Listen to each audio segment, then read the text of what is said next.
NFTs, all this talk about NFTs, but let's get down to business. What's the economy aspect of NFTs? If you want to know, then this is the episode for you. Crypto tutors, crypto tutors, crypto tutors. Hey, it's a way. Making money in my sleep?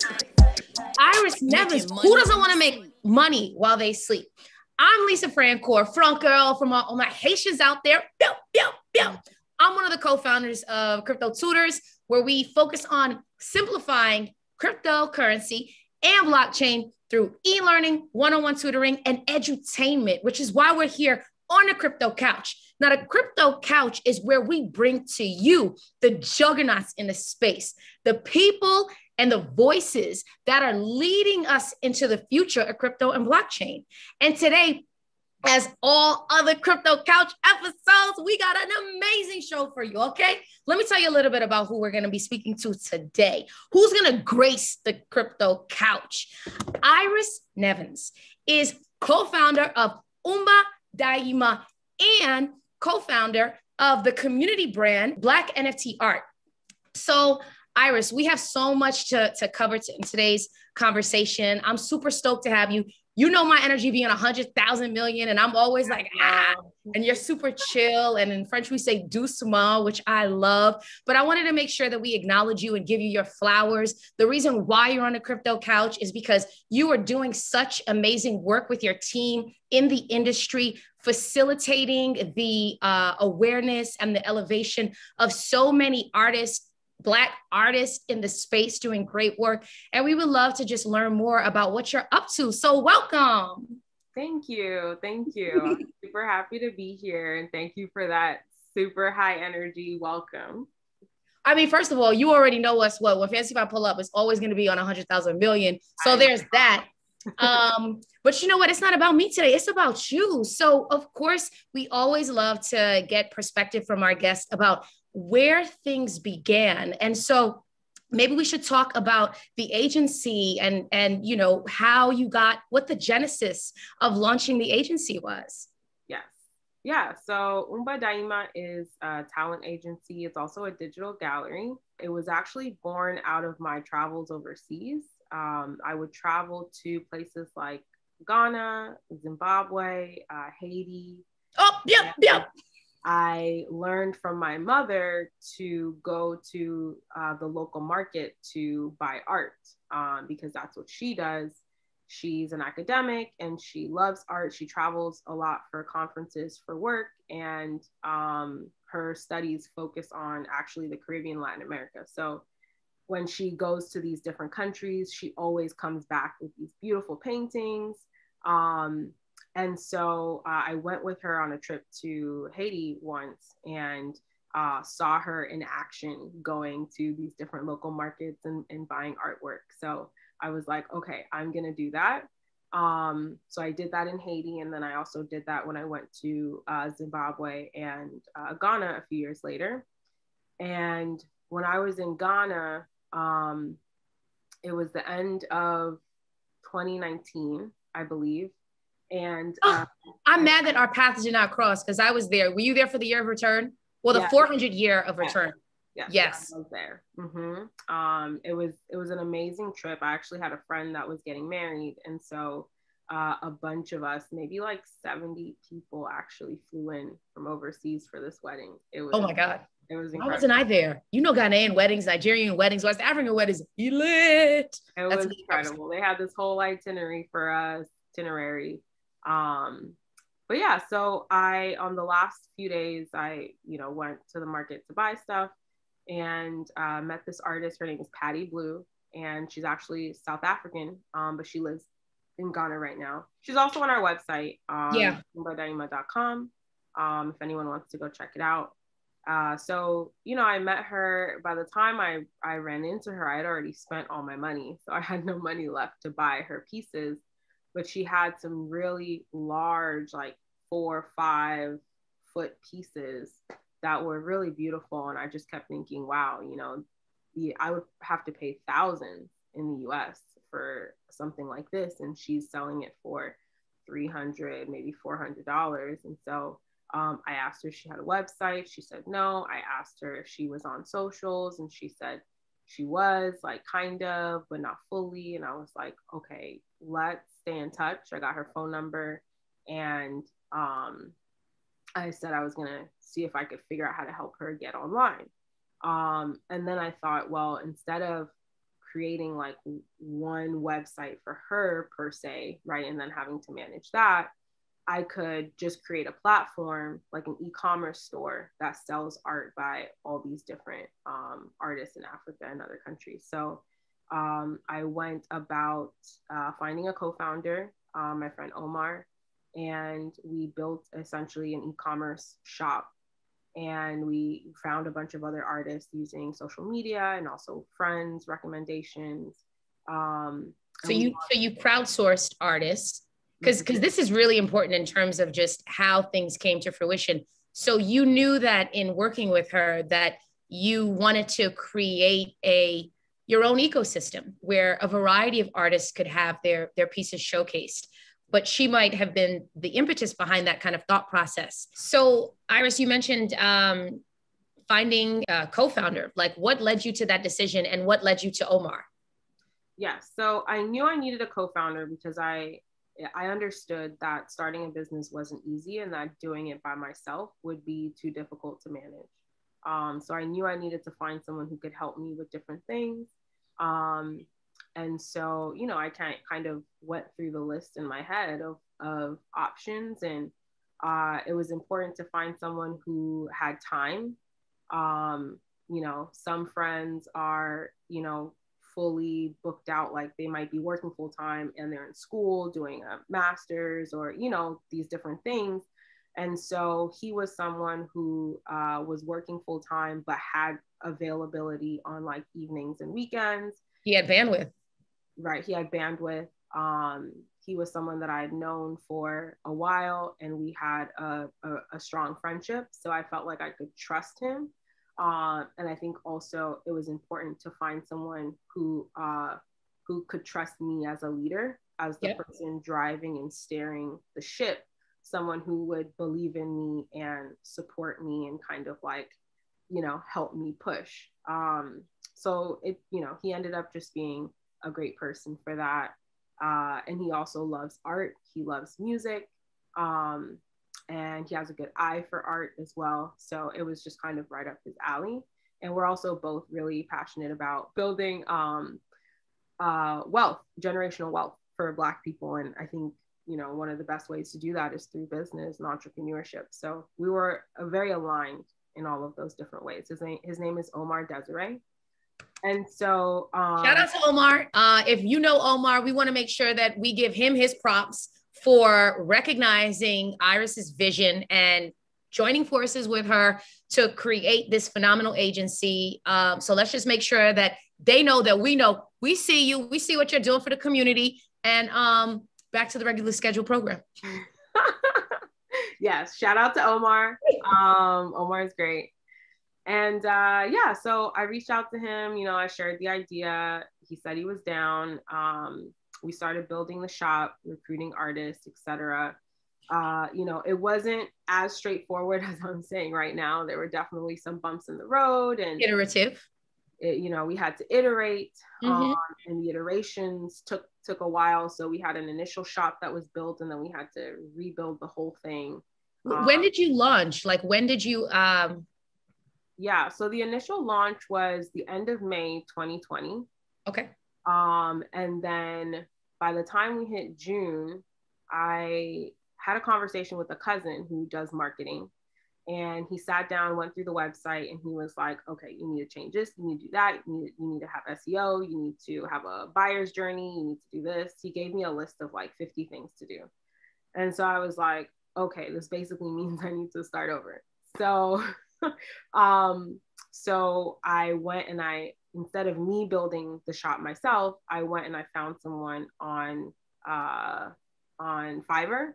Yep. To kind of give instruction so that they could build something a bit more complex. And so that ended up taking a few more months. And in the meantime, we continued to find additional artists to work with. We also set up a print shop. so that some of these artists that create paintings could also sell their work as prints, but we could also work with digital artists. And so it wasn't until about November of last year that we actually relaunched the shop. And in the meantime, we did a few other kind of like, you know, commission projects, helping some artists like find projects that they could work on. But it wasn't until November that we really kind of kicked off the new platform with all of the SEO in place and ads set up and everything. And we started making sales pretty quickly. Not as much as we would like, of course. But is there such a thing? But, you know, actually probably early December that I started learning about NFTs. And actually learned about NFTs from Erican, who was in the process of setting up Crypto for Black Economic Empowerment, which is an amazing group of Black people in the crypto space. We out here. We out here. If you know anything about CVEE, we want to see you in the comments because you got to make sure that it's as interactive as possible. We are giving you so much game and so much love, but you need to make sure that you give it back because it's about reciprocity. Erican gave you the business. We need to have her here on the show, but I know she's a friend to the couch. Sorry, continue. Yeah. No, Erican is amazing. She's a master connector and builder. And so she was like, hey, you know, our friend Kai, who we also went to college with, he had been teaching her about NFTs. And so she was like, I don't fully know what it is, but you should look into it. So I started looking into it. I started speaking to Kai and other folks and doing research and reading. Kai happens to be the head of crypto at Visa for reference. I have crypto at Visa. All of you guys went to college together though. Is that okay? Got it. And I feel like I need to re-enroll.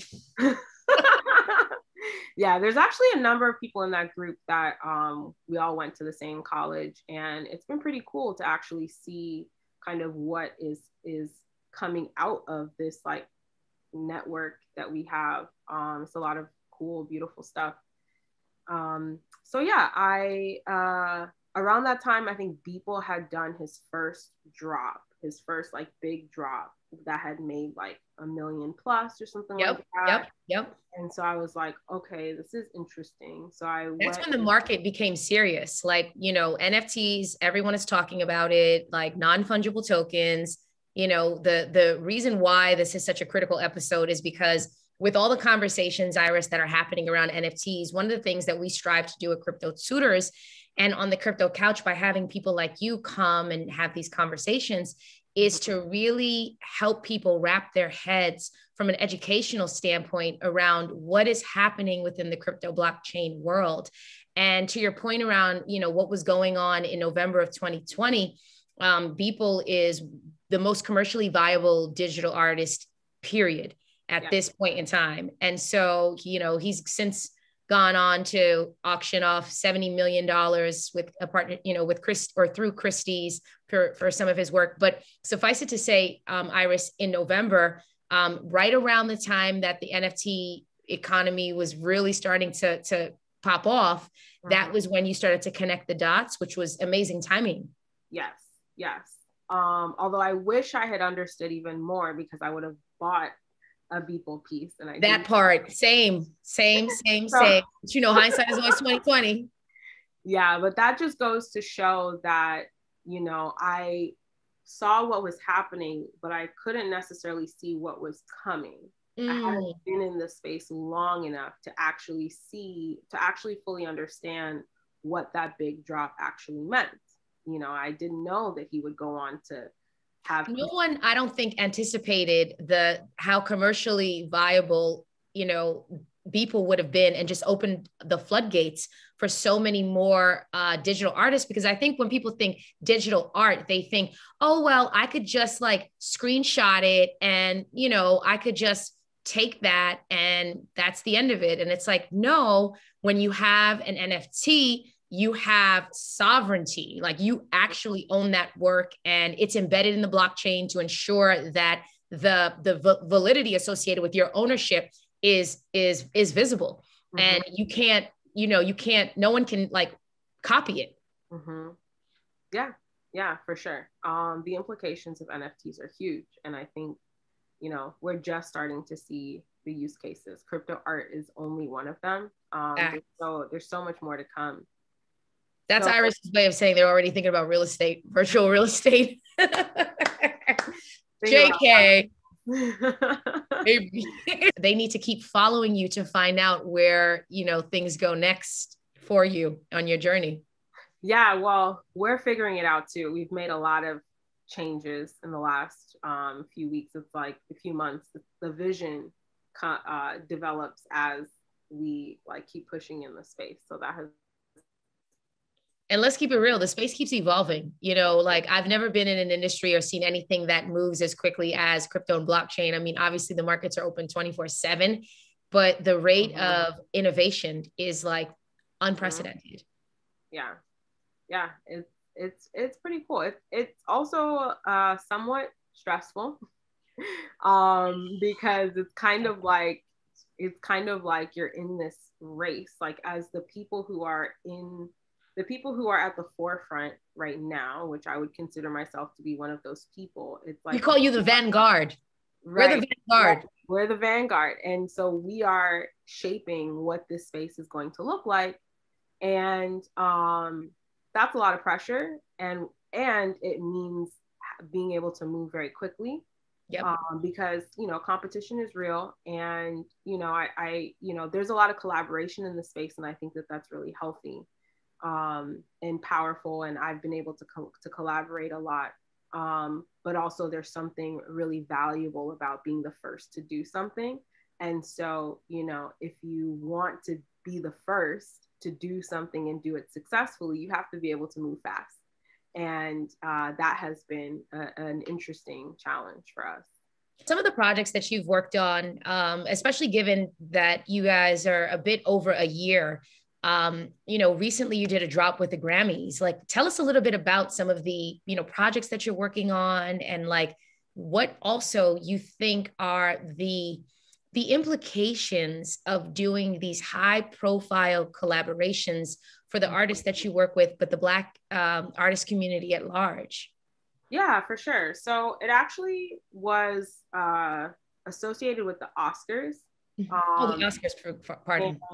Yes, and it wasn't officially with the Oscars. We worked with a company that does the gift bags for the Oscar nominees. The company is not actually affiliated officially with the Oscars, but they wanted to essentially do a project, an NFT project that could raise funding for the Colon Cancer Foundation and raise awareness about colon cancer, and also just provide a cool, fun gift for the Oscar nominees and the winners. The first time in history, though, that this has happened, where being, within the Oscars, you're getting a piece of digital art for the attendees. I mean, that is innovation in and of itself. Kudos to you and the team, because that's incredible. Yeah, it was really cool. And one of the artists that we worked with, her name is Shaylin Wallace. Everyone look her up, amazing digital artist. And she was able to do a set of NFTs that went to all of the nominees. And so, people like Viola Davis, people like Amanda Seyfried, these different people are going to have her NFT and own it. And so that was really cool. That's unbelievable. And also just to be able to, on behalf of the artist, to kind of manage the collaborations and the partnerships. I think for artists, it can be very taxing to just kind of deal with that aspect of the business of art, which is why we're so happy to have you talking about the business of art and how you're creating economies for these artists through their work in such an innovative, progressive, and really thought-provoking way. Mm-hmm. Yeah. It's been really cool and interesting work. I think one of the exciting things about NFTs for artists was being able to sell their art directly to the public, right? Instead of having to sell through a gallery, for example. or instead of, if you're a digital artist, having to only work on commission for projects where you're creating the artwork for a company or something like that, but it's not really your own original piece, right? And so that is really exciting for the artists. But what it also means now is that a visual artist can have a career that is akin to, let's say, a music artist. So you can have in the digital world the equivalent of a Drake or a Rihanna, right? But if you want to be able to rise to that level, you have to have a team. Otherwise, you're not going to have any time to do any art, and you're not going to be able to fully take advantage of all the opportunities that come your way, because you're going to be stuck doing phone calls and meetings and emails and admin work. And if you're an artist, you really should be the unsexy stuff, yeah, the operational stuff. Artists don't want to deal with that. Get you a best friend though, who does. Just saying. Exactly. It's important work, and it's pretty much required if you want to scale your business. Yep. So that's where we're able to step in and help. Oh my God. I just love, how it's not just altruistic, right? Like, you're not just doing it because you have an affinity for art and you have, a desire to want to help. It's also the fact that you're using your genius in a way that is empowering these artists, and then also helping them identify opportunities that are conducive for their growth, and to expand the amount of revenue generating opportunities. Because another thing about NFTs that we need to touch upon is the secondary market. So you were talking about sort of like that disintermediate, the disintermediate aspect of crypto in general, which means that there's a reduction in the amount of middle men and women, so to speak, that are basically taking a cut, and to your point around having artists being able to sell directly to their community, they're the group of folks that are like their diehards. And actually there's the concept of 1,000 fans, like 1,000 real fans. I think A16Z spoke about it, but essentially the idea is that you don't need 100 million fans as an artist. You can literally have your community of thousands or even hundreds to support you and contribute to your livelihood. And every single time that piece of art that you created into an NFT gets sold, there's a percentage that you recoup on the secondary market, which has never, ever in history been the case. Yeah. It's a really exciting opportunity for artists, and the fact that these technologies are now able to automate some of these processes is really cool as well. There's still a lot of room for improvement. So, for example, right now we can't do split royalties. There's a handful of platforms where you can, but they're newer platforms that don't have much usage yet. None of the main platforms allow split royalties. So if this especially affects people in music, for example, where there's usually multiple collaborators on a project, all of the income has to go into one wallet, and then someone has to be responsible for distributing everything to everyone, which is going to be an administrative headache. So I'm really hoping that in the coming, ideally yesterday, that some sort of platform comes out or technology comes out that allows people to be able to set up these split royalties. Sounds like you just raised a very necessary, you just gave the audience ideas around a huge problem that needs to be solved. That if you're a developer, you're an engineer, you're an entrepreneur, obviously the businesses that win are those that solve problems. And I think Iris just presented a very interesting opportunity for you to get in on a business that is a necessity right now, because NFTs are not going anywhere. Matter of fact, I think that the market itself is something like $500 million. Like, we're getting close to like the $500 million mark with respect to the market cap of the industry, which is bananas. I mean, NFTs have been here for some time, but in terms of like how quickly it's appreciated in value, like I don't know. The crypto world in general has seen such exponential growth, like across the board. And I think that's one of the interesting aspects about the space. You were talking about being a part of the vanguard. Like, it's so dope to know that you're essentially building the future. You know, like we're literally architecting and engineering the future. And so that's actually a good question that I want to pose to you, Iris. Where do you see things going? In the NFT space? Where do you see things going in the NFT space, and just how artists can continue to maybe position themselves well? I think you're going to see a lot more companies like mine start to pop up. You're going to see a lot more agencies. You're going to see more DAOs, for example, decentralized autonomous organizations. Love the DAOs. Love the DAOs. There's going to be artist DAOs, collector DAOs. I think collector DAOs are particularly powerful because, especially for Black people, because we don't have as much capital as some of these other communities. And so it's harder for us to make big bids on artwork. So if we pool our money together through a DAO, for example, it makes it a lot, it makes it a lot easier to be able to buy a piece of artwork for what it's truly worth, especially when it comes to Black artists. And so there's a DAO called Her Story DAO that was launched, I think like a few weeks ago, very recently. And they've been doing some exciting stuff in the space. And I'm sure we're going to see a lot more start to pop up. Her Story DAO. That sounds very, very intriguing. And so, you know, with respect to just a couple of things that are coming down the pike for you and the agency, what are some of the new developments that you want to share that we need to be on the lookout for? Yes. So we have 3 programs. Our first program was our artist management, which we do with 2 main artists right now. That's Andre O'Shea and Isaac Udagu.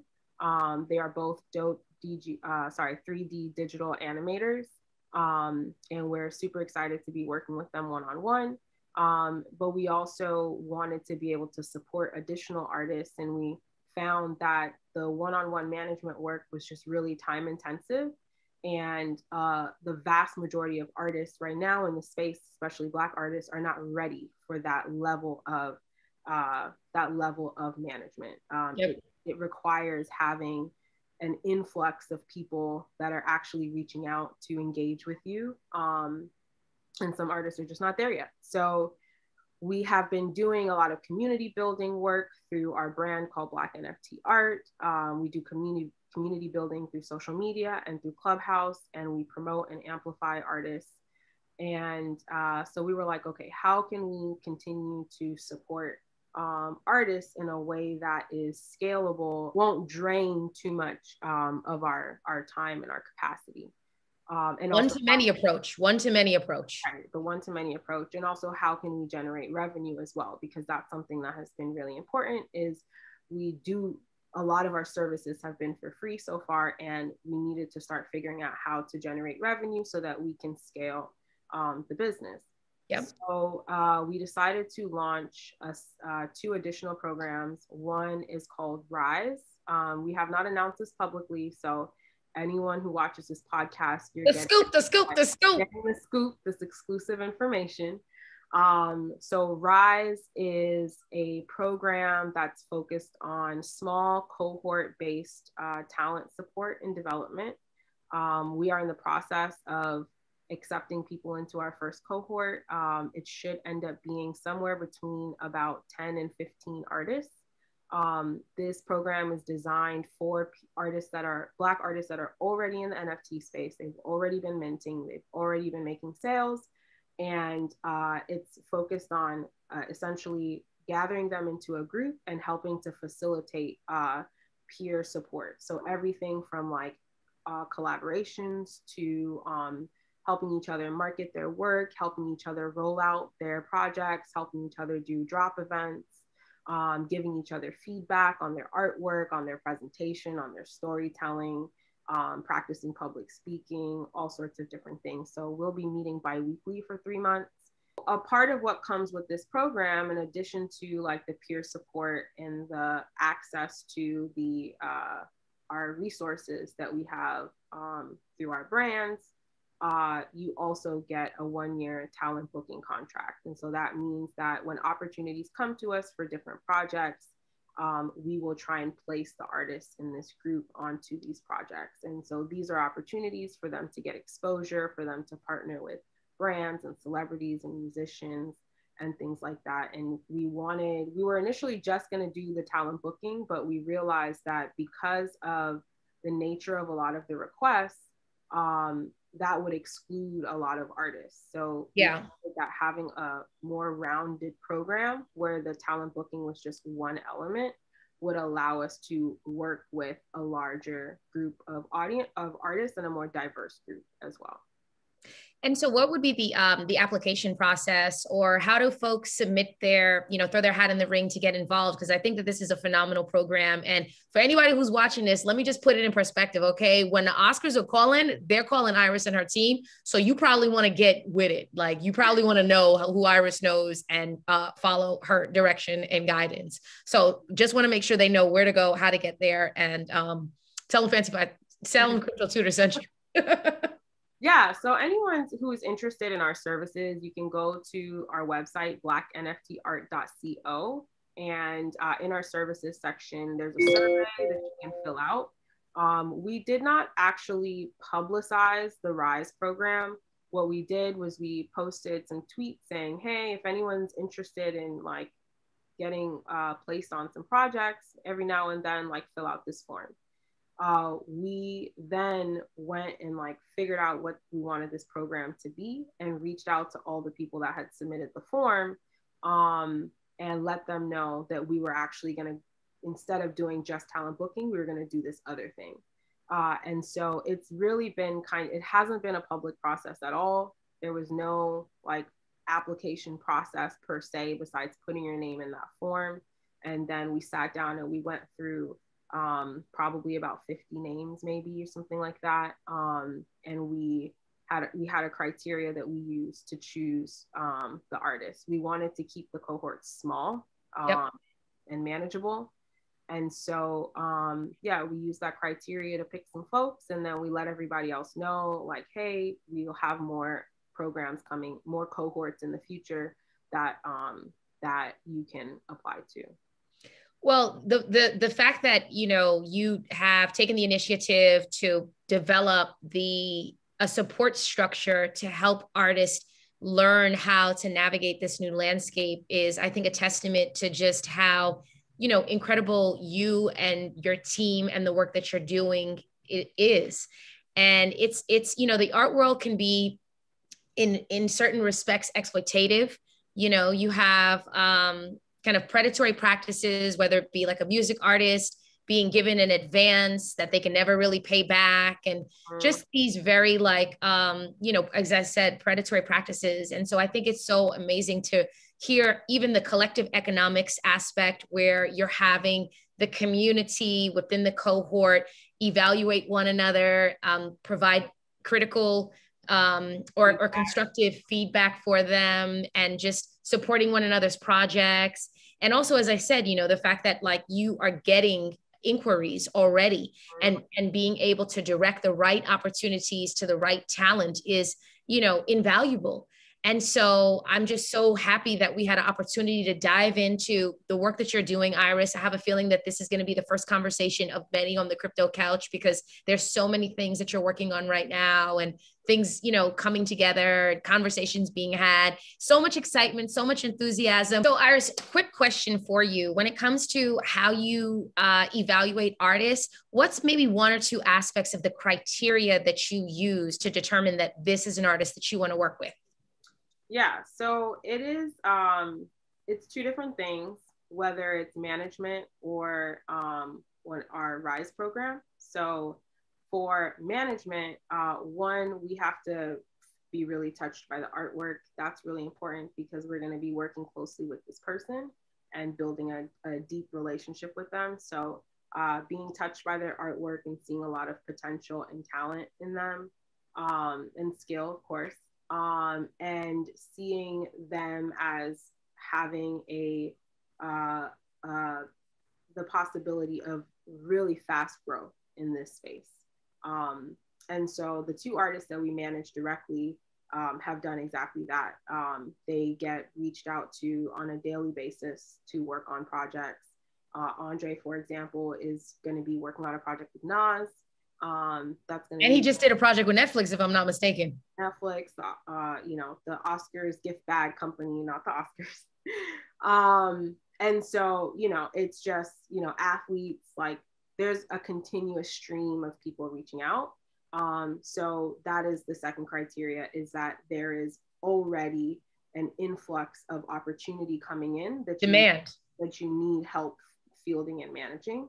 Rise program. Our main criteria was, one, that you had already started minting NFTs and that you had like a pretty solid basic understanding of the NFT space. That's because this is not an onboarding program. This is a development program for people that are already in the space. And so we didn't want to be teaching the basics. We wanted to help them get to the next level. So that was very important, was going and looking at people's profiles on different platforms and seeing like what stage do they seem like they're in. Yeah. And, you know, we did make, we also paid attention to people who were actively engaged on social media and Clubhouse in the NFT community. We're building an audience, we're engaging collectors, etc. And then we did make a few exceptions for people who were maybe a bit newer, but had their artwork or their art style was something that we felt we would be able to place on projects. So that was kind of the third criteria. Awesome. Thanks for just providing some context around that. And again, if you want to learn more, please, we'll put all of Iris's social handles, the website, etc., down below. But we want to hear from you. We want to make sure that you know that we know that Iris is popping. So let's make sure in the comments you're letting her know, you're letting us know that we're doing a damn thing. And this is edutaining. So I myself am a collector of NFTs. And to be honest with you, Iris, I didn't necessarily have a formula when I started buying NFTs. To your point earlier around the just feeling the art, like does it move me? That was 100% one of my, one of my considerations. But in terms of just determining, art that will appreciate, what are some of the considerations that folks that are collecting, but are collecting in the vein of wanting to grow their, asset portfolio? Like, do you have any tips that they could factor into their considerations when it comes to determining an artist whose work that, will appreciate over time? Yeah, so I think focusing on artists that you like and connect with is really important, for sure. I think it's hard to some extent to predict which artists are going to skyrocket or do really well. Who's the next people, Iris? I know you know. Just give us the news. Give us the news. But there are some indicators, right? So for example, when they post their artwork on social media, what kind of response or engagement do they get? That I think is a really, really big indicator. You can also look at the artwork that they have on different platforms and see the evolution of their work, right? Has their work evolved over time? Has it gotten better over time? Have they taken on more complex or interesting or creative projects? Have they done interesting collaborations? That's another sign. You also want to see a progression in the price of their artwork that it sells for. That is usually a good indicator that their artwork is increasing in demand and that people are willing to pay more and more money for it. But I also think it's important to still support the artists that are not necessarily at that point yet. Also because that artwork is going to be a lot more affordable. Not everyone coming into the space can afford to drop 5 or 6 ETH on a piece of artwork. Maybe you can 5 or 6 ETH would be around like $20,000. No, would be around $16,000. Right now, 5 ETH is 20,000. Because ETH just hit 4,000 today. Oh, 5 ETH, yeah. Just for context sake.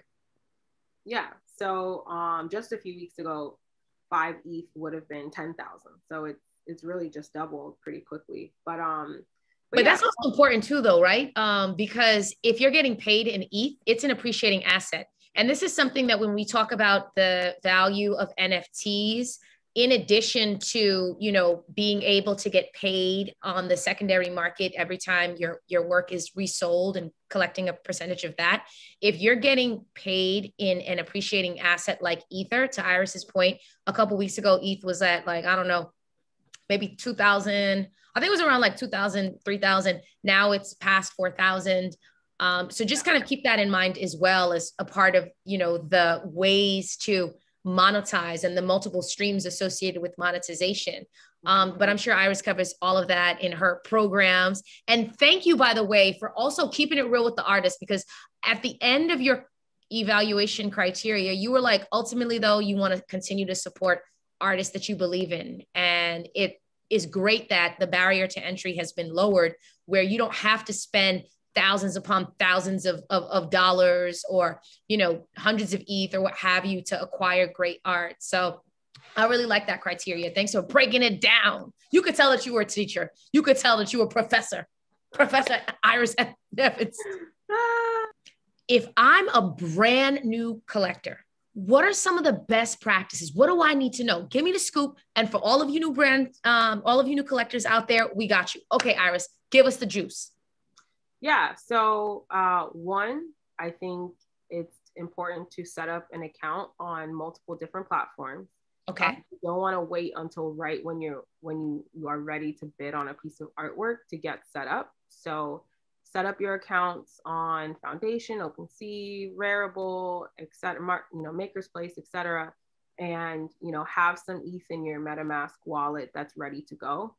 Depending on what is happening, the price of sending ETH goes up and down. So you don't want to be in a situation where you want to buy a piece of artwork and gas fees are really high. Gas fees or transaction fees. Gas fees or transaction fees. And so now you're stuck waiting a whole day or 2 days for your ETH to send. So it's best to just have it, at least some already there, ready for you to make your purchases. I've had that issue multiple times, so I'm telling you this from experience. It's also, I think, very important to reach out to the artists that you collect from, even if you want your identity to be anonymous or not shared publicly. Still reach out directly through Instagram, Twitter, let them know who you are, and just stay in touch, because, you know, your relationship with that artist is a part of them being able to grow their brand and their name. And, you know, I think you ideally want to continue collecting from the same artist over a period of time. And so, yeah, get to know them, check out their website, check out their socials, follow them, and try and build a relationship. And that's also really important for the artist as well, because you can give them feedback and ideas on a whole, you know, a whole range of things. So those are kind of the two, I would say, biggest things that I would suggest for like a brand new collector. You can use Twitter lists to be able to create lists of artists that you want to follow and keep tabs on. You can also save artists in Instagram, right? There's that save mechanism. So find ways to kind of like track the people that you really want to follow and pay attention to how they're doing. Super duper excited for, you know, everything that you have coming down the pike, to stay attuned to what you're doing and your journey. Anybody in the comments who wants to like give Iris her props, let's give her all the love. Let's make sure that she knows that the work that she's doing at the agency, Umba DAIMA. All the work that you're doing at the agency is a tremendous value add to the community. And if you're a Black artist and you're looking for guidance and direction, please connect with Iris and her team, because they're the plug. Yes. Also, there's a third program that we are piloting that I wanted to mention. This is also something we haven't advertised publicly, but we just kicked off a small onboarding cohort of about 4 artists. This program is for people who are brand new to the NFT space, have never minted anything before, and want want step-by-step guidance. So that is another program that will be about 6 months long. And again, we'll be meeting bi-weekly. We're doing everything from educating them on crypto, NFTs, blockchain, security, to how to engage the NFT space, planning out their NFT projects, and facilitating their collaborations and everything, their marketing, etc., all the way through. And so, we wanted that to be really small again, so that we could test it out, practice, refine it, and then hopefully in the future we can open it up to a larger cohort. And but the bigger vision is to essentially make an online course, because that is ultimately the most scalable thing. I love the fact, like when we talk about business, like the business of art, you definitely want to get into business with people who understand the nuances associated with how to like govern a business. And a few of the things that you said that I just wanted to highlight was that when you were considering even a co-founder, having someone who had knowledge about the e-commerce space, also, checking in with what, I don't know if it was a relative or a friend, but someone who has an understanding of website optimization and, helped you even restructure the site in a way that made it more SEO friendly. Just like it seems throughout, you're such a person who practices what they preach in terms of the collective, really mobilizing and providing such valuable guidance, direction. And it's, again, so exciting to see how things are like coming into fruition and just heading in the right direction. I think that with the Oscar project, and God knows what will come from that, I just want to say that we are fans, we are supporters. We want to continue to do what we can to elevate you and the work that you're doing. And we thank you for coming on the Crypto Couch. You're so the plug. All of the artists out there, you need to hit up Iris. You need to hit up her team. You need to make sure that you saw, or you say that you watching the Crypto Couch episode and all of a sudden you had this aha moment where you were like, she's the one. Iris, you know what? When we were on a Clubhouse once. I got to tell the story really quickly. And Iris, she has these amazing conversations that she moderates where she brings artists, collectors, which is also another aspect of today's conversation. We want to not just have this transactional relationship with artists, but, be, a part of the community and invest in their collections. But we were having this conversation on Clubhouse, and I remember, Iris, I just got on the stage and I busted out my rap. Remember my NFT? And you were like, who the hell is this? But I busted out my NFT. Good entertainment. I mean, I might need some artist management myself. We'll see, fancy by the crypto rapper. 4 o'clock. But, no, I love the work that you're doing. We love the work that you're doing here at Crypto Tutors. We definitely want to figure out ways that we can continue to collaborate as well. But for today, I think that we're going to wrap it up with just saying thank you for all that you've done and continue to do for the community. Please, we'll make sure that all of her social handles are here. Connect with her. Don't hesitate to hashtag Black NFT Art. That's the community brand. You probably do a better job than I did of pronouncing Umba Diama. Daima. You saw how many times I had to say Umba Daima. I feel like it should be a chant. And for the record, that actually translates to create forever. So to all of my artists out there, Umba Daima. That's what you need to know. And that is a wrap. Thank you, Lisa. Want to learn more? Visit cryptotutors.com.